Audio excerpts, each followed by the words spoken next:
रायपुर से बड़ी खबर। आज खत्म होगी चैतन्या बघेल की ईडी रिमांड। 5 दिन की ईडी रिमांड कस्टडी में है चैतन्या बघेल। चैतन्या बघेल से ईडी ने की पूछताछ। शराब घोटाला मामले में ईडी ने किया था गिरफ्तार। चैतन्या बघेल को आज विशेष अदालत में पेश करेगी ईडी। यह बड़ी जानकारी इस वक्त आपको दे रहे हैं। आज खत्म हो जाएगी चैतन्या बघेल की ईडी रिमांड। कई सवालों का सामना ईडी के चैतन्या बघेल ने किया इन 5 दिनों में, लेकिन आज सभी की नजर है क्योंकि एक तरफ लगातार कांग्रेस इस कार्रवाई का विरोध कर रही है तो दूसरी तरफ आज राहत मिलेगी या फिर अभी मुश्किलें और बढ़ेंगी। ज्यादा जानकारी के लिए संवाददाता लक्षिका साहू हमारे साथ जुड़ चुकी है। लक्षिका, आज क्या लग रहा है, चैतन्या बघेल को राहत मिलती हुई नजर आने वाली है या अभी मुश्किलें और ज्यादा बढ़ने वाली हैं? जी बिल्कुल, देखिए चैतन्य बघेल की गिरफ्तारी 18 जुलाई को हुई थी और 5 दिन के रिमांड पर ईडी ने उन्हें लिया था, जिसके बाद आज उनकी रिमांड खत्म होने वाली है और लगभग सेकंड हाफ में ये कहा जा सकता है कि 2 बजे के बाद उनकी कोर्ट में पेशी हो सकती है।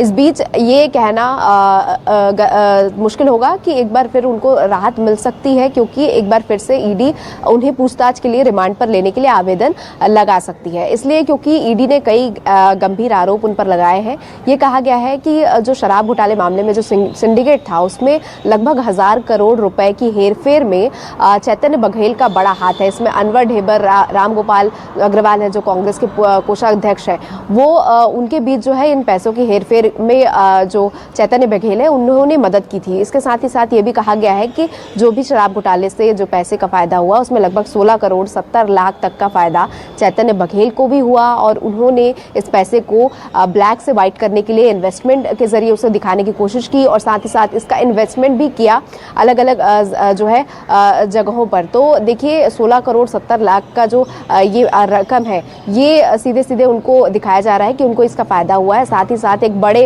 1000 करोड़ का जो रकम है उसके हेरफेर में उनका नाम सामने आ रहा है। तो ये गंभीर आरोप ईडी ने चैतन्य बघेल पर लगाए हैं और इसी के आधार पर उनकी गिरफ्तारी हुई थी। और क्योंकि पप्पू बंसल ने उनका नाम लिया था, तो देखिए ये कहा जा सकता है कि 5 दिन के रिमांड में इन्हीं सब चीजों को लेकर जो है जानकारी उनसे ली गई होगी, पूछताछ उनसे की गई होगी। हालांकि ये भी माना जा रहा है कि आज एक बार फिर से ईडी कोर्ट में जब पेशी होगी तो आवेदन फिर से आगे रिमांड पर लेने के लिए लगाया जाएगा उनकी तरफ से और एक बार फिर से कोशिश की जाएगी कि आगे की जो है जानकारी उनसे निकाली जाए, पूछताछ की जाए।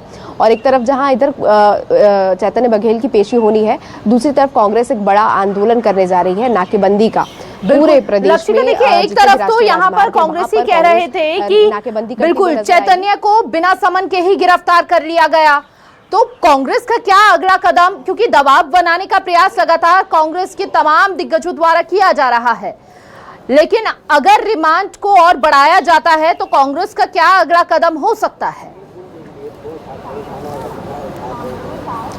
जी बिल्कुल, देखिए कांग्रेस का जो आज बड़ा आंदोलन होने वाला है, जो आर्थिक नाकेबंदी होने वाली है, ठीक उसी समय होने वाली है जब इस बीच चैतन्य बघेल को कोर्ट में पेश किया जा सकेगा।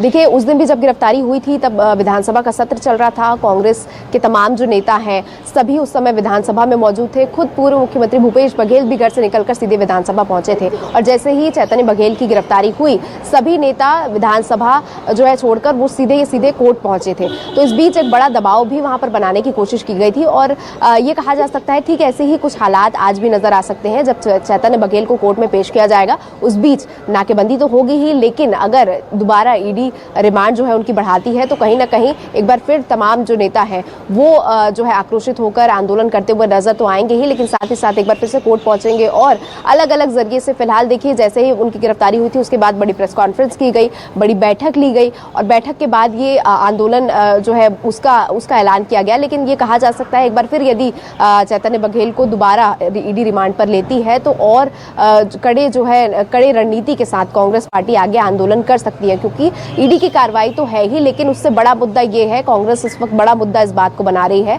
कि जो पेड़ों की कटाई हो रही है प्रदेश भर में उससे सरकार बचाने के लिए, उससे ध्यान भटकाने के लिए कांग्रेसी नेताओं पर उनके पीछे ईडी छोड़ रही है। तो ये बड़ा मुद्दा है इस वक्त और इसी वजह से कांग्रेस पार्टी इसे सामने रखकर कि पेड़ों की कटाई की आड़ में जो है भारतीय जनता पार्टी उससे बचने के लिए कांग्रेस के पीछे केंद्रीय एजेंसी को छोड़ रही है और इस बार जो है उनका पूरा निशाना घर वालों पर है। तो ये सारे विषय जो होने वाले हैं वो देखने वाली बात होगी कि आज चैतन्य बघेल की पेशी में क्या कुछ होता है, क्या कुछ दलीलें रखती है ईडी अपने और आगे उनको रिमांड पर लिया जाता है या नहीं। जी।